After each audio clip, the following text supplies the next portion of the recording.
खुदावंद यीशु के अजीम और जलाली नाम में आप सबको सलाम। खुदावंद का शुक्र करते हैं कि खुदावंद ने हमें फिर मौका दिया ताकि हम उसके कदमों में उसके नाम को जला देने के लिए हाजिर हो सके। और खुदावंद का शुक्र हो कि हमें खुदावंद अपने कलाम में से दर्जा बदर्जा अपनी सच्चाइयों से हमें आगाह कर रहे हैं। खुदावंद का शुक्र हो। आए हम सब अपने सर को झुकाएं और दुआ मांगे। आसमानी बाप, हम आपके बहुत शुक्रगुजार हैं इस वक्त के लिए। खुदा खुदा आप अपने वादा के मुताबिक हमारे दरमियान मौजूद हैं। खुदावन आपका शुक्र हो। अय खुदावन शुक्र करती हूँ आपके पाक रूह के लिए। अय मालिक आपका शुक्र हो क्योंकि आपने फरमाया है कि बोलने वाले तुम नहीं बल्कि खुदा का रूह है। अय खुदावन आपका शुक्र हो। अय खुदावन आज जो भी आप हमसे बोलने को हैं, जो भी आप हमें सिखाएं खुदावंद, हमें खुदावंद से आज सी और इनके सारी के साथ खुदावंद और उस पर गौर करके खुदावंद हम उसको सीखें, उससे अपनी जिंदगियों में खुदावंद हम उस पर सख्ती से अमल पैरा हो, हम उस पर एहतियात रख के अमल कर लें। क्योंकि आपके कलाम में बारहा बार लिखा है कि शरीयत की ये किताब तेरे मुँह से ना हटे। मेरे कलाम पर एहतियात से अमल करना। एक खुदावंद हम आपके आइन, आपके अहकाम पर, आपके मुंह की बातों पर खुदावंद एहतियात रख के अमल करें। खुदावंद हमसे कोई गलती गुनाह ना हो। हमें खुदावंद बाप गैर अक़वाम की तरफ राग़िब ना हो, हम उनके देवताओं की तरफ राग़िब ना हो। हम एहतियात करें खुदावंद। खुदा ऐ मालिक अपने फजल को हम पर कसरत से करें ताकि खुदावंद हमें खुदावंद एहतियात से आपके कलाम की पैरवी कर सके। आपका शुक्र हो। यीशु मसीह नासरी के नाम से दुआ मांगते और पा लेते हैं। आमीन। खुदावंद का शुक्र हो। आज का जो हमारा टॉपिक है वो है गैर अक़वाम की रविश।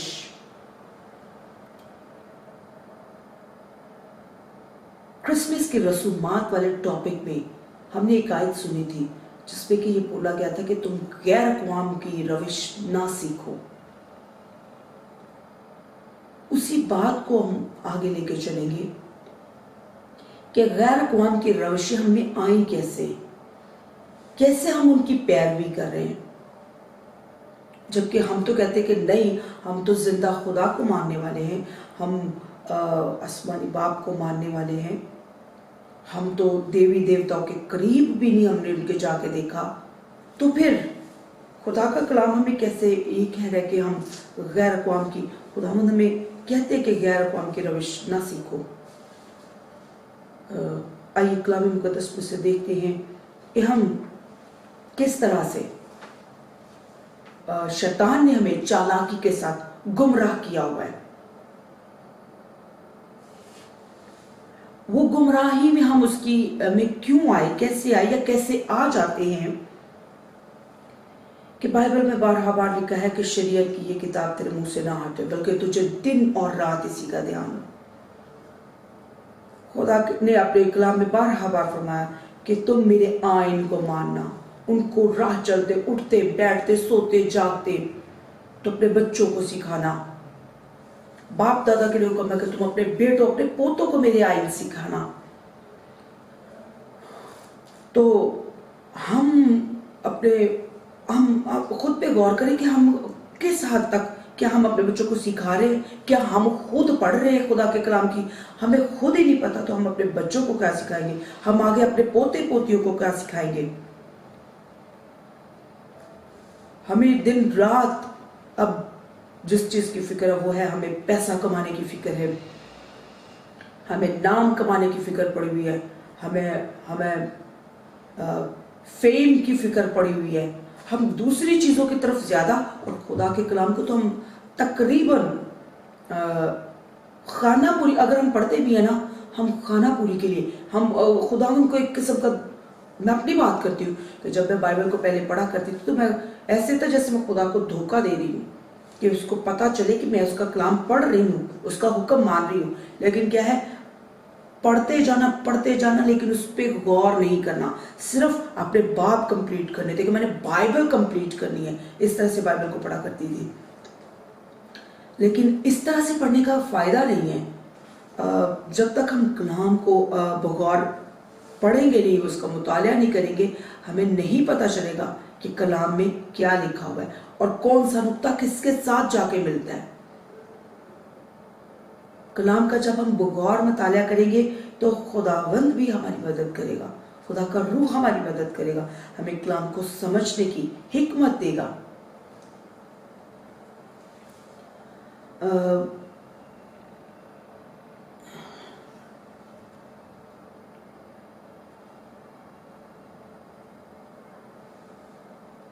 आजकल चूंकि क्रिसमस का मौसम सीजन है और हमने जाना कि यीशु मसीह की पैदाइश 25 दिसंबर को नहीं हुई,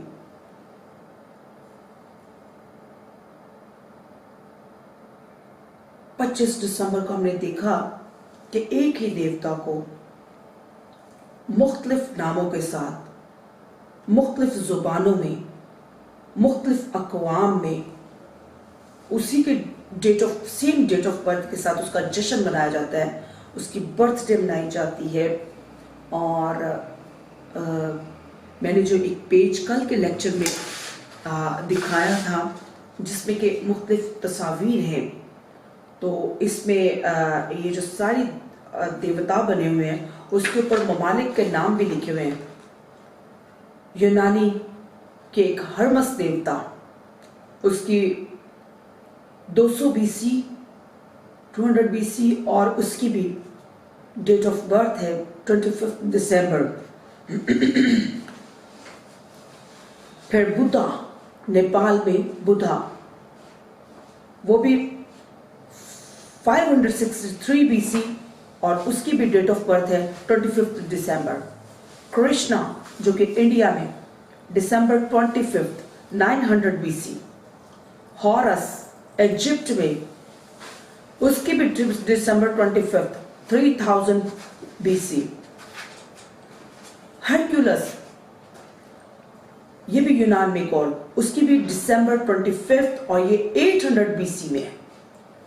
ग्रीस में हम एक और हर्मस का हमने सुना था, ये हरकुलस है, वो 200 BC है, ये 800 BC है, डेट सेम है 25 दिसंबर। एडोनिस, फोनिशियन, दिसंबर 25 200 BC। डायोनाइसस, ये भी यूनान में और इसकी भी 25 दिसंबर और ये 500 BC। फिर ज़ाराथुस्त्रा, ये भी यूनान का, ये भी दिसंबर 25 और ये 1000 BC। फिर मिथरास, पर्शिया का, 25 दिसंबर 600 BC। तेमूज, बेबीलोन यानी कि बाबल से, दिसंबर 25 400 BC।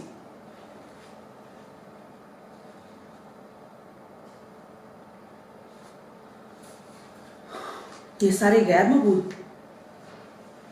ये सारे 25 दिसंबर की सेम डेट के साथ लेकिन मुख्तलिफ नामों के साथ मुख्तलिफ इलाकों में हम देख रहे हैं। थोड़ा सा इसका जायजा लेंगे। नमरूद ने बाबल का बुर्ज बनाया, तब नूह के तूफान के बाद जब नमरूद तक नस्ल पहुंची और उस तक पहुंचते पहुंचते थोड़े जमीन पर लोग नस्ल बढ़ चुकी थी। अब वो सारे मिलकर, नमरूद बादशाह था उनका, क्योंकि लिखा हुआ कि उसने अपनी बादशाही की इब्तिदा मुल्क सिनार बाबल से की। बादशाही की तो बादशाह था, सैमिरा में उसकी बीवी थी। अब जब ये बुर्ज को बना रहे हैं तो खुदा, लिखा हुआ है कि खुदा ने कहा कि आओ हम देखें। खुदा देखने को नीचे उतरा और खुदा ने उनसे कहा था कि इंसान ने जो इरादा किया है तो क्या वो उससे पढ़ते हैं हम वहां पे क्या लिखा हुआ है नूह के इसके बारे में। और पैदाइश की किताब उसका 11वां बाब उसकी पहली आयत से पढ़ी, और तमाम जमीन पर एक ही जुबान और एक ही बोली थी। और ऐसा हुआ कि मशरिक की तरफ सफर करते करते उनको मुल्क के सिनार में एक मैदान मिला, और वो वहां बस गए। और उन्होंने आपस में कहा, आओ हम ईंटें बनाए और उनको आग में खूब पकाए। सो उन्होंने पत्थर की जगह ईंट से और चूने की जगह गारे से काम लिया। फिर वो कहने लगे, आओ हम अपने वास्ते एक शहर और एक बुर्ज जिसकी चोटी आसमान तक पहुंचे, और यहाँ अपना नाम करे, अपना नाम करे। जबकि खुदा ने इंसान को अपने लिए पैदा किया था कि हम उसकी हम करें, लेकिन ये यहोवा का नाम करने के बजाय, खुदा का नाम करने के बजाय क्या कह रहे हैं, यहाँ अपना नाम करे। ऐसा ना हो कि हम तमाम रोज जमीन पर परगंदा हो जाएं। और खुदावंद इस शहर और बुर्ज को जिसे बनी आदम बनाने लगे देखने को उतरा, और खुदावंद ने कहा, देखो ये लोग सब एक हैं और इन सबों की एक ही जुबान है। वो जो ये करने लगे हैं, तो अब कुछ भी जिसका इरादा वो करें उनसे बाकी ना छूटेगा। सो आओ हम वहां जाकर उनकी जुबान में इख्तलाफ डालें ताकि वो एक दूसरे की बात समझ ना सके। बस खुदा ने उनको वहां से तमाम रुए जमीन पर प्रागंदा किया, सो वो उस शहर के बनाने से बाज आए। इसलिए उसका नाम बाबल हुआ, क्योंकि खुदावंद ने वहां सारी जमीन की जुबान में इख्तलाफ डाला, और वहां से खुदावंद ने उनको तमाम रुए जमीन पर प्रागंदा किया। अब ये जो प्रागंदा शुदा लोग थे, ये किसकी, इनका बादशाह उनसे प्रागंदा होने से पहले ये नमरूद के अंडर उसकी राया थी। और नमरूद क्या था, एक जादूगर था। सेमिरामिस कौन थी, एक जादूगरनी थी। और वो बादशाह भी थे और मलका थी, और उनका हुक्म चलता था, और वो एक खुद को देवी और देवता के बतौर वो अपनी पूजा करवाया करते थे। लोग उनको उनकी पूजा किया करते थे, और इनके क्या है, बुत भी बनना शुरू हुए। अब जब इनकी जुबानों में इख्तलाफ डला और ये मुख्तलिफ अतराफ में दुनिया में बट गए, ये जो तालीम इन्होंने इस नमरूद से, सेमिरामिस से पाई, उनको पूजने वाली, ये क्या जब मुख्तलिफ इलाकों में फैले, तो इन्होंने मुख्तलिफ इलाकों में जाकर नमरूद के जो जो इनको जुबान मिली, जो खुदा ने इनकी जुबानों में इख्तलाफ डाला और जो इनकी जुबानें मुख्तलिफ हुई एक दूसरे से, तो जो जो जुबान जिसको मिली उसने उसी नाम में नमरूद के देवता को, नमरूद देवता का जो है वो नाम रख दिया। और इस तरह से फिर क्या है, नमरूद देवता और सेमिरामिस और तमूज की जो तालीम है, ये सारे अक़वाम में जो भी बुत प्रस्त अक़वाम थी उनमें इस तरह से फैली। क्योंकि हम देखते हैं कि हर तरफ हमें एक औरत और उसकी गोद में उठा हुआ एक बच्चा वो नजर आ रहा है, और साथ में हमें एक और ये नमरूद का बुत भी नजर आता है। और उससे नमरूद, उस बाद भी एक हिस्ट्री है कि नमरूद मर गया और सेमिरामिस ने फिर इस तरह से वो उसने उसके हाथ में और ज्यादा इख्तियार आ गया उसके मरने के बाद। तो ज्यादा हम इसको हम सेमिरामिस को आसमान की मलका के नाम से भी देखते हैं। ये इसने ज्यादा फेम पाया इसने, और इसकी ज्यादा पूजा होने लगी। इसके बाद हम देखते हैं कि यिर्मयाह नबी की किताब में, सलातीन की किताब में भी, कि नमरूद को बाल के नाम से भी पूजा जाता था, और इसराइली भी उन्हीं अक़वाम के साथ मिलकर बाल को क्या है, पूजते थे। अब ये थी थोड़ा सा ब्रीफली मैंने बताया कि किस तरह से, क्योंकि इन सब की जो है डेट क्या है, 25 दिसंबर, और कोई 600 BC में है, कोई 3 BC में है, कोई 400 BC में है, कोई 200 BC में है, कोई 1000 BC, कोई 3000 BC में है। मुख्तलिफ इलाकों का में इनके डेट ऑफ बर्थ का जिक्र है। अब हर दरख्त के मुतल्लिक बहुत सारी आयात, बहुत सारी मुख्तलिफ जगहों पे बाइबल में हमें आयात मिलती हैं, और जिसको के क्रिसमस ट्री का नाम, क्रिसमस ट्री बेसिकली ये जो थे दरख्त, उसकी भी ये सीरत बनाकर काट कर, या कुछ लोग तो कुछ जगहों पे तो दरख्त की वो पूजा की जाती थी। अभी भी हम देखते हैं कि इंडिया में वो दरख्त के गिर्द उसको पूजते हैं, धागे बांधते हैं, गिफ्ट्स भी वहाँ पे वो हैंग करते हैं। ये सारा कुछ क्या है, और बाइबल में हम इसका पढ़ते हैं ख़ास तौर पे कि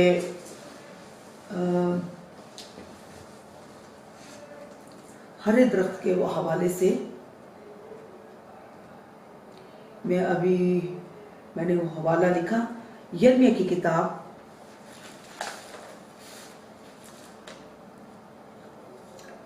उसका 3 बाब, ये सिर्फ एक आयत है। अभी यिर्मयाह की किताब उसका 3 बाब उसकी 13वीं आयत में लिखा है, सिर्फ अपनी बदकरदारी का इकरार करो कर, सिर्फ अपनी बदकरदारी का, करदार क्या है? बद है, बुरा किरदार। सिर्फ अपनी बदकरदारी का इकरार कर के तो खुदावंद अपने खुदा से आसी हो गई और हर एक हरे दरख्त के नीचे गैरों के साथ इधर उधर आवारा फिरी।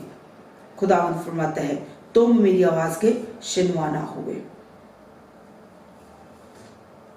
यिर्मयाह नबी की किताब में बड़ी बार इसका भी जिक्र है हरे दरख्त के साथ, और भी बड़े हवाले हैं कि उनके नीचे बदकारी की, जिनाकारी करते थे। और ये किस लिए करते थे? देवता को खुश कर रहे हैं।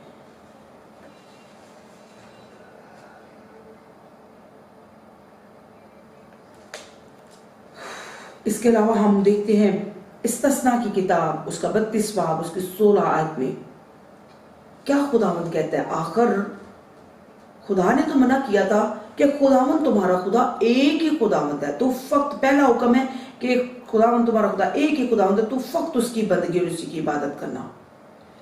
दूसरा बड़ा हुक्म, तू अपने लिए कोई तराशी हुई मूरत ना बनाना, ना उसके आगे सिजदा करना, ना उसकी इबादत करना।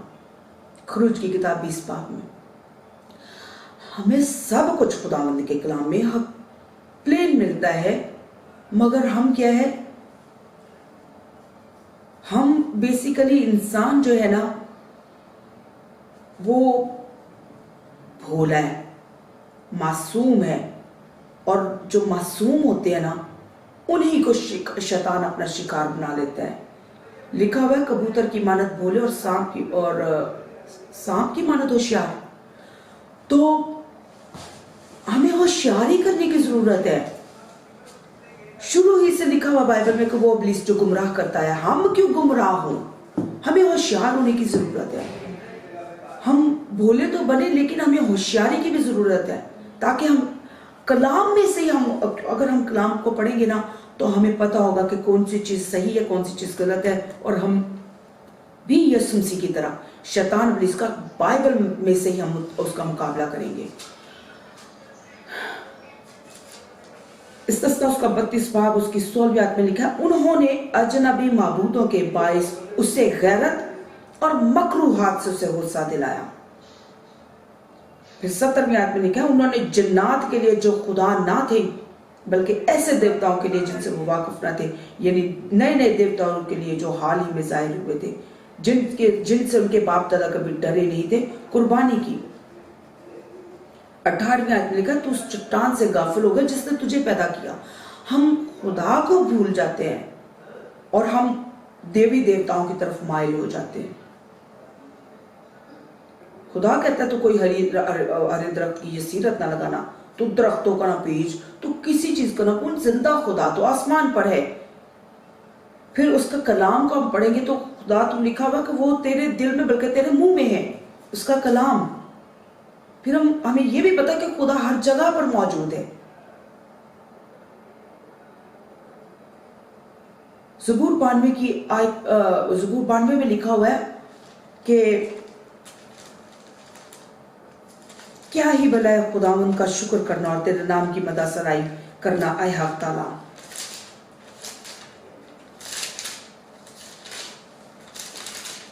मैंने कुछ दिन हुए मैंने इस आयत पे गौर किया, क्या ही भला है खुदावंद का शुक्र करना और तेरे नाम की मदासराई करना, आए हक ताला। सुबह को तेरी शफकत का इजहार करना और रात को तेरी वफादारी का। सुबह शाम अगर हम खुदा को याद करते हैं, हम उससे उसकी शफकत का इजहार करते हैं, उसकी शफकत पे बड़ी सारी चीजें आ जाती हैं। शफकत, उसकी शफकत ही है हम जिंदा है, उसकी शफकत है हमारी सांसें चल रही, उसकी शफकत हम रोटी खा रहे हैं। नहीं तो कुछ ऐसे भी हैं जो हाथ पांव मारते हैं, चिल्लाते हैं, बहुत कुछ करते हैं, उनको रोटी खानी नसीब नहीं है, सुकून से उनको रोटी खानी नसीब। बहुत बहुत हालात है, बहुत बहुत बुरे हालात है। हम देखते हैं कि उसमें मुख्तलिफ सारे लोग उसमें फंसे होते हैं। जब हम सुनते हैं, हम कानों को हाथ लगाते हो, ओ बड़ी शुक्र की बात है कि हम इस मुश्किल का शिकार हैं, हम इस मुश्किल का शिकार नहीं। सुबह को तेरी शफकत का इजहार करना और रात को तेरी वफादारी का। एक तो खुदा वफादार है और फिर वो शफकत से भरा हुआ बाप है। हम सुबह शाम हम अपने खुदा को याद रखें।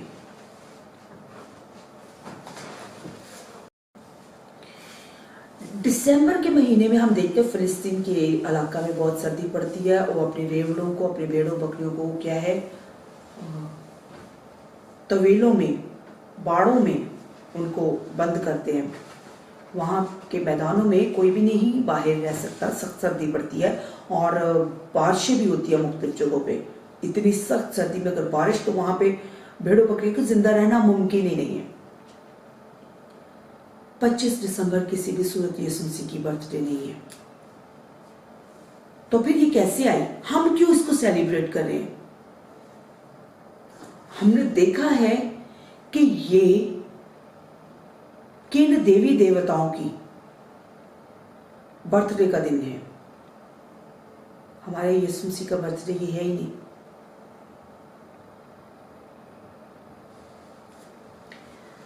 पहला कुरिन्थियों उसका 10 बाब उसकी 22 से 14 इसमें क्या लिखा है, पढ़ते हैं।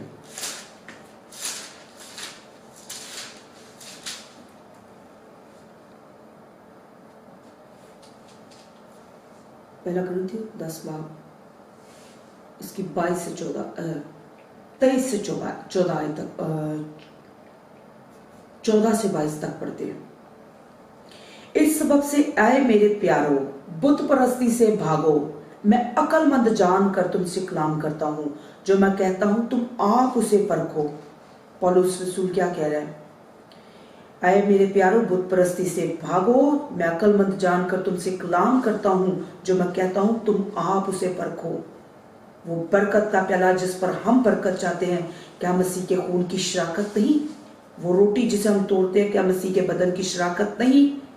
चूंकि रोटी एक ही है, इसलिए हम जो बहुत सी हैं एक बदन है, क्योंकि हम सब उसी एक रोटी में शरीक होते हैं। जो जिस्म के एतबार से इसराइली हैं, उन पर नजर करो। क्या कुर्बानी का गोश्त खाने वाले कुर्बानगाह के शरीक नहीं? बस मैं क्या ये कहता हूं कि बुतों की कुर्बानी कुछ चीज है या बुत कुछ चीज है? नहीं, बल्कि ये कहता हूं कि जो कुर्बानी गैर कौमें करती हैं, शयातीन के लिए कुर्बानी करती हैं, ना कि खुदा के लिए। और मैं नहीं चाहता कि तुम शयातीन के शरीक हो। तुम खुदावंद के प्याले और शयातीन के प्याले दोनों में से नहीं पी सकते। खुदावंद के दस्तरख्वान और शयातीन के दस्तरख्वान दोनों पर शरीक नहीं हो सकते। अगर हम सेलिब्रेशंस करते हैं तो क्या हम उनके शरीक नहीं हैं? तो कलाम में लिखा है तुम खुदावंद के प्याले और शैतान के प्याले दोनों में से नहीं पी सकते हो।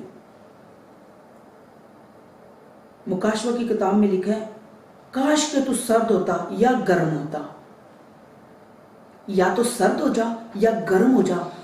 खुदा कहता है चूंकि तू नीम गर्म है, इसीलिए मैं तुझे अपने मुंह से निकाल फेंकने को हूं। फिर हम एक और जगह पढ़ते हैं, यीशु मसीह फरमाते कि एक नौकर 2 मालिकों की खिदमत नहीं कर सकता। हम भी एक कहावत सुनते हैं कि 2 कश्ती के सवार जो है वो कामयाब नहीं होते।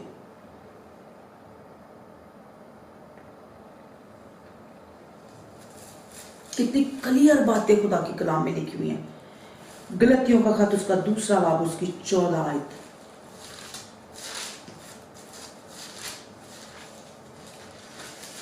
शामिल तो हम उनके साथ ही हो रहे हैं ना, यही नहीं कि बनाई हुई रसूमात है ना। यीशु मसीह ने कहीं भी ऑर्डर, यीशु मसीह के हुक्म को तो हम फॉलो करना ही नहीं चाहते, ना हम करते हैं ना हम उसकी तरफ सोचते हैं। ये नहीं, मैं हरगिज ये नहीं कहती कि आप सब कुछ छोड़ छाड़ के आप यीशु के पादरी बन के आप खिदमत करो, नहीं। यीशु मसीह ने कहा था, सबसे कहा था बस तुम जाओ सबको शागिर्द बनाओ। हम देखते हैं यीशु मसीह के जो हवारी, यीशु मसीह के शागिर्द जो थे, वो साथ साथ में अपना काम भी करते थे, पैसा कमाते थे, और साथ साथ में खिदमत का काम भी उन्होंने जारी रखा हुआ था। हम अपना पैसा कमाए, कोई मना नहीं कर रहा, साथ में हम खिदमत करें, जहां तक हो सकते, जिस तरह से उनमें हो सकता, हम अपनी पूरी कोशिश करें, हम खुदावंद के हुक्म को पूरा करें, हम उसकी खिदमत को हम सर अंजाम दें। गलतियों का खत उसका 2 बाब उसकी 14वीं आयत।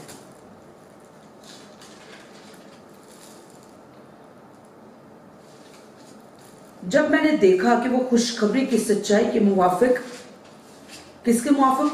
खुशखबरी की सच्चाई के मुवाफिक सीधी चाल नहीं चलते, खुशखबरी की सच्चाई के मुवाफिक सीधी चाल नहीं चलते, तो मैंने सबके सामने कैफा से कहा कि जब तू बावजूद यहूदी के होने के गैर कौमों की तरह जिंदगी गुजारता है, किन की तरह की जिंदगी गुजारता है? गैर कौमों की तरह।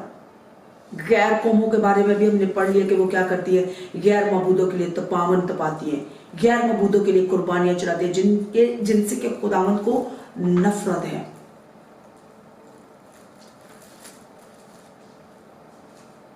जिनसे के खुदावंद मना करता है।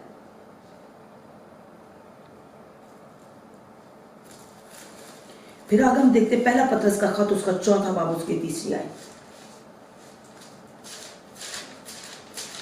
कलाम को पढ़ के देखें, बड़ी जगहों पे बहुत कुछ मिलता है। पहला पतरस उसका 4 बाब और उसकी 3 आयत में, इस वास्ते के गैर कौमों की मर्जी के मुआफिक काम करने और शहवत प्रस्ती, बुरी ख्वाहिशों, मैख्वारी, नाच रंग, नचाबाजी और मकरू बुत प्रस्ती में जिस कदर हमने पहले वक्त गुजारा वही बहुत है। ऊपर से पढ़ती हूं, बस जब पहली ऐसे पढ़ती हूं, बस जब के मसीह ने जिस्म के एतबार से दुख उठाया तो तुम भी ऐसा ही मिजाज अख्तियार करके हथियार बंद बनो, क्योंकि जिसने जिस्म के एतबार से दुख उठाया उसने गुनाह से फरागत पाई, ताकि आइंदा को अपनी बाकी जिस्मानी जिंदगी आदमियों की ख्वाहिशों के मुताबिक ना गुजारे, बल्कि खुदा की मर्जी के मुआफिक। और इस वास्ते आगे ये लिखा है कि इस वास्ते के गैर कौमों की मर्जी के मुआफिक काम करने और शहवत प्रस्ती, ये सारा कुछ गैर कौमें करती हैं। खुदा उनका कलाम, खुदा हमें इस चीज के मतलब ना तो कहता है, ना ही वो हमारी इन चीजों से खुश होते हैं। गैर कौमें ये चीजें क्यों अपनाती हैं? क्योंकि वो समझती हैं कि उनके देवी देवताओं इन कामों के करने से क्या है, खुश होंगे, या उनको खुश करने के लिए वो इस तरह से करते हैं। और है क्या? शहवत प्रस्ती, बुरी ख्वाहिशों, मैख्वारी, नाच रंग, नशाबाजी और मकरू बुत प्रस्ती में जिस कदर हमने पहले वक्त गुजारा वही बोलते हैं।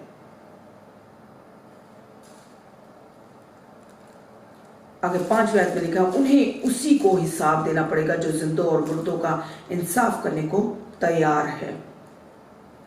हिसाब तो खुदा को देना ना। जिंदगी खत्म होनी, 80, 90 की वर्ष, 90 वर्ष, 100 वर्ष, 120 लगा लो, आखिर तो मरना ही है ना। आखिर हमारी रूहों का हिसाब होना है। लिखा है उन्हें उसी को हिसाब, 5वीं आयत में लिखा है, पहला पतरस 4 बाब की 5वीं आयत में, उन्हें उसी को हिसाब देना पड़ेगा। हिसाब देना पड़ेगा, उन्हें उसी को हिसाब देना पड़ेगा जो जिंदा और मुर्दों का इंसाफ करने को तैयार है। यहां पे एक और हवाला पढ़ना चाहूंगी, वाज की किताब,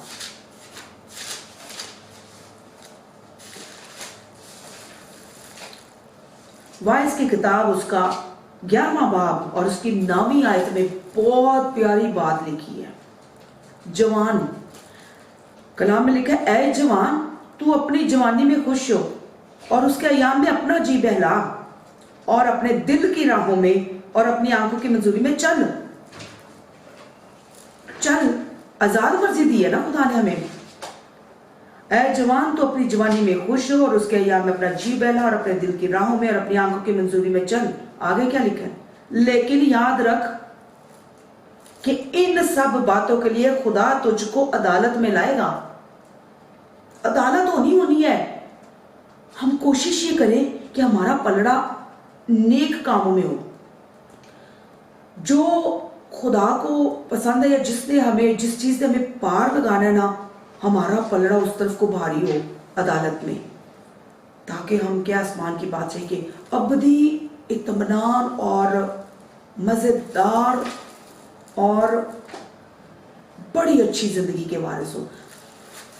अबदी जिंदगी गुनाहगार को भी मिलनी है, अबदी जिंदगी ईमानदार को भी मिलनी है, लेकिन अबदी जिंदगी गुनाहगार की इसलिए बहुत बुरी है कि वहां रोना और दांत पीसना है और किसी पल भी चैन नहीं होगा। लेकिन ईमानदार क्या है, अबदी आराम पाएंगे। सोने की सड़कें हैं, हीरे जवाहरात के उसकी बुनियादें हैं, उसके दरवाजे कीमती हैं, वहां पे फल खाने को मिलेंगे। वहां पे क्या है, कभी रात ना होगी, कभी मातम ना होगा, कभी दर्द ना होगा, कभी कोई बीमारी नहीं होगी। बहुत मजेदार जिंदगी है। याद रख कि इन सब बातों के लिए खुदा तुझको अदालत में लाएगा, हमसे हर चीज का हिसाब लिया जाएगा।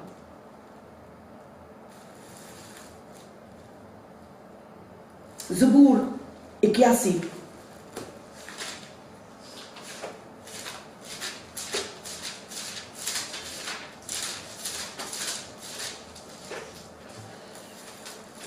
ज़बूर 81 उसकी 8वीं और 9वीं आयत में क्या लिखा है? ऐ मेरे लोगों सुनो, मैं तुमको आगाह करता हूं। आए इस्राएल, काश के तू नहीं सुनता। हम अगर वो जिस्मानी इसराइल है तो हम क्या है, रूहानी इसराइल खुद को कहते हैं। आए इस्राएल, काश के तू मेरी बातें सुनता। तेरे दरमियान कोई गैर मबूद ना हो। बड़ी जगहों पे खुदावंद ये कहता कि तेरे दरमियान कोई गैर मबूद ना हो, और तू किसी गैर मबूद को सिजदा ना करना। खुदावंद तेरा खुदा मैं हूं जो तुझे मुल्क मिस्र से निकाल लाया। तू अपना मुंह खूब खोल और मैं उसे भर दूंगा।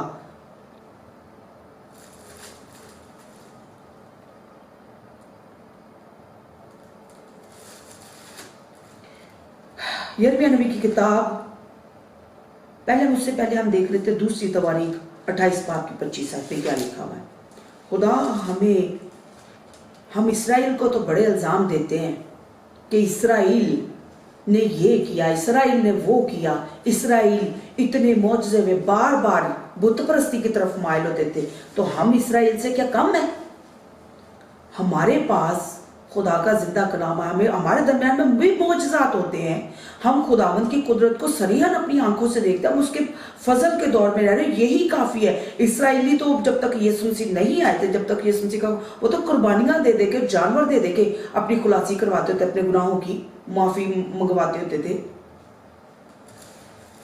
हमें सब कुछ फजल के साथ मिल रहा है, फ्री मिल रहा है। हम खुद को बड़ा इसराइल समझते हैं, उस पर जल्दी से हम इल्जाम लगा देते हैं। खुद अपना आप हम आईने में देखते नहीं, अपने शतीर को हम देखते नहीं, दूसरों के तिनके को हम लेके बैठे हुए। दूसरा तवारीख 28 बाब की 25 आयत में क्या लिखा हुआ है? और यहूदा के एक एक शहर में गैर मबूदों के आगे बखूर जलाने के लिए ऊंचे मकाम बनाया और खुदावंद अपने बाप दादा को खुदा को गुस्सा दिलाया। क्यों इन हवाला जात को पढ़ रही हूँ? ये हवाला जात इसलिए पढ़ रही हूँ कि ये खुदा के लोग थे ना, ये भी खुदा के लोग थे। इनके दरमियान में क्या है, गैर अक़वाम की तालीमात आ गई, गैर मबूदों की इनके दरमियान तालीमात आ गई, उनको पूछना शुरू हो गए। हमारे पास भी उन्हीं से चलता चलता कलाम आया ना, उन्हीं से चलती चलती हमारे पास शरीयत आई है ना, उन्हीं के कानों ने शरीयतों को मरोड़ा। इसमें मिलावट की, इसमें वेजिश की, जिसके बारे में यीशु मसीह अपने शागिर्दों को मना करते हैं कि फकीहों और फरीसियों की तालीम के खमीर से खबरदार रहना। टाइम ज्यादा होता जा रहा है। यिर्मयाह नबी की किताब उसका 3रा बाब, जल्दी जल्दी मैं आपको कुछ हवाले ये हवाला पढ़ती हूँ और कुछ मैं आपको वैसे बता देती हूँ। यिर्मयाह नबी की किताब उसका 3रा बाब उसकी 13वीं आयत, वही सिर्फ अपनी खुदा कहता है, सिर्फ अपनी बदकरदारी का इकरार कर कि तू खुदावंद अपने खुदा से आसी होगी और हर एक हरे दरख्त के नीचे गैरों के साथ इधर उधर आवारा पीनी। खुदावंद फरमाता है पर तुम मेरी आवाज के शिनवा ना हुए। फिर आगे 14वीं आयत में कहता है, खुदावंद फिर कहता है, खुदावंद फरमाता है पर कश्ता बच्चों वापस आओ क्योंकि मैं खुद तुम्हारा मालिक हूँ और मैं तुमको हर एक शहर में से और हर एक घराने में से 2 लेकर सयून में लाऊंगा और मैं तुमको अपने खातर खौर चरवाहे दूंगा और वो तुमको दानाई और अक्लमंदी से चराएंगे।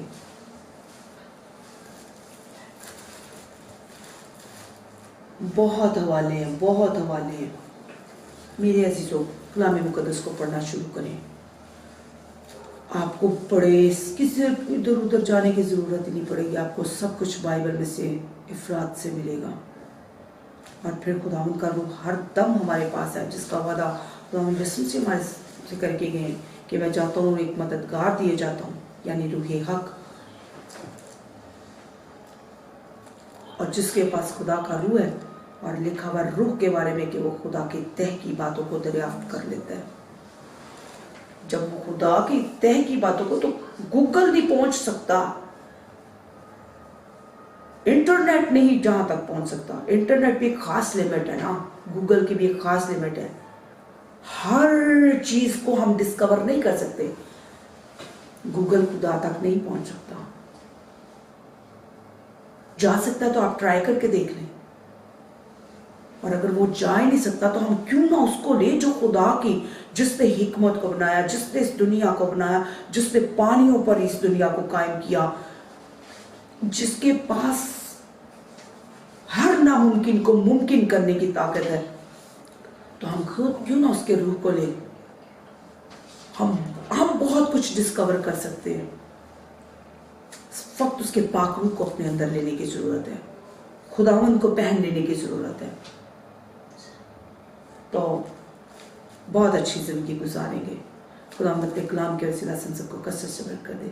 आए हम दुआ मांगे आपके अपने लिए। आसमानी बाप, हमने आपके कलाम से जो सीखा आपका शुक्र हो। मालिक खुदा शैतान हमारे दिल में आकर इसको चुरा ना ले जाए। खुदावंद आपके फजल को मांग लेते हैं, अपने निगहबान फरिश्तों का पहरा लगाना। खुदावंद हम इस कलाम को जो दोधारी तलवार है, हम इसको खुदावंद उससे कमर बस्ता हो जाए। खुदा हम रूह के हथियार ले लें ताकि हम डट कर शैतान का मुकाबला कर सके खुदा, और उस पर गालिब आए। आए खुदावंद आपका शुक्र। यीशु नासरी के नाम से दुआ मांगते पा लेती हूँ, आमीन। खुदावंद की सिखाई हुई दुआ में शामिल होंगे। आप जो आसमान पर हैं, आपका नाम पाक माना जाए, आपकी बादशाही आए, आपकी मर्जी जैसे आसमान पर खुली होती है जमीन पर भी हो। हमारी रोज की रोटी आज चलेगी, और जिस तरह हम अपने कसूर को मुआफ़ करते हैं, आप भी हमारे कसूर में मुआफ़ करें। हमें आजमाइश में न लाएं, बल्कि बुराई से बचाएं। कि बादशाही, कुदरत और जलाल हमेशा आप की हैं, आमीन। खुदावंद आपको कसरत से करते हुए इस मैसेज को आप दूसरों तक जरूर पहुंचाएं। खुद भी देखिए और अपने बहनों को, अपने भाइयों को, अपने माँ बाप को, अपने रिश्तेदारों को, दोस्तों अहबाब को इसके बारे में ज़रूर बताएं, शेयर करें। और जितने हमारे डेली के स्टूडेंट हैं वो इसके नीचे अपना कमेंट ज़रूर करें। खुदा आपको कसरत से बरकत दे, आमीन।